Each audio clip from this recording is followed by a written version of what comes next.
আপনাদের দায়িত্ব, আপনাদের দায়িত্ব কি খালি নিজেরা ঝগড়া করবেন? এখন ওই নির্বাচনের জন্য প্রস্তুতি, সেই নির্বাচনের প্রস্তুতিটা কি মানুষের মধ্যে ভালোবাসা তৈরি করেন। বিএনপি মানুষকে যেন মানুষ ভালোবাসে, বলে হ্যাঁ বিএনপি ছাড়া আমাদের কোনো উপায় নাই। এই জিনিসটাকে আমাদেরকে তৈরি করতে হবে এবং সেই জন্য আপনারা কম ত্যাগ স্বীকার করেন না। আমি জানি এই সিলেটে অসংখ্য মানুষের মিথ্যা মামলা আছে, এখনো প্রত্যাহার হয়নি। আমি জানি সিলেটে অসংখ্য আমার ছেলেরা, আমার নেতারা, তারা মামলা খেয়েছে, তারা কারাগারে গেছে, জেলে গেছে, অনেকের সংসার নষ্ট হয়ে গেছে, ব্যবসা নষ্ট হয়ে গেছে। স্বপ্নটা আমাদের একটা আছে, সেই স্বপ্ন হচ্ছে যে আমরা একটা নতুন বাংলাদেশ করবো যেখানে এই সংকট। তাই বন্ধুগণ, আমি আজকে আপনাদের কাছে আবেদন জানাতে চাই, আসুন আমাদের বিরুদ্ধে যেন খারাপ কথা কেউ বলতে না পারে, আমাদের দিকে আঙ্গুলটাকে কেউ যেন না বলে যে আমরা খারাপ কাজ করছি, কারো জমি দখল করেছি, ব্যবসা দখল করেছি, চাঁদাবাজি করেছি, এই কথা যেন কেউ বলতে না পারে। কি না বলে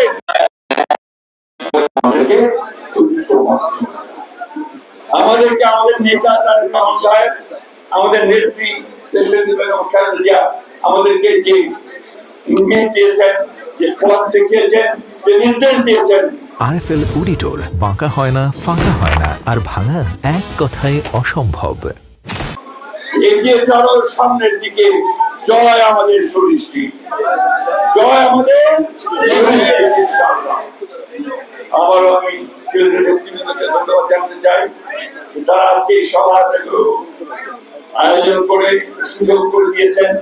আপনাদের সঙ্গে আমাদের মিলিত আবার সময়টা খুব খারাপ, দুপুর বেলা, প্রচন্ড গরম, সবাই একেবারে সিদ্ধ হয়ে যাচ্ছেন, তারপর একটা তো সুযোগ হলো কথা বলার, তাই না? এরপর ইনশাআল্লাহ আবার খোলা মাঠে আপনাদের সঙ্গে দেখা হবে। যেমন দেশনেত্রী বেগম খালেদা জিয়া আলিয়া মাদ্রাসায় বক্তৃতা করেছেন, মনে আছে আপনাদের?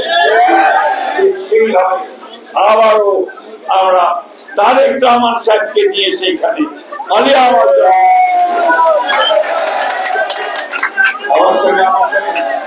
আমার সঙ্গে আপনারা একবার নতুন বাংলাদেশ তৈরি করবেন, তারেক সাহেবের নেতৃত্বের সামনের দিকে এগিয়ে যাবেন ইনশাআল্লাহ।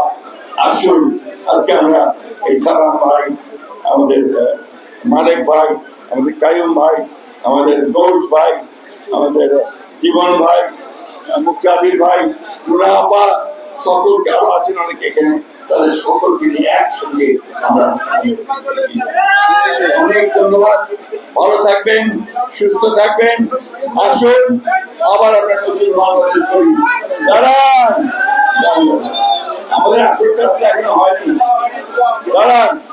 এখন তো আমাদের আসল দোয়া আমাদের শহীদ জিয়া রহমান সাহেবের জন্য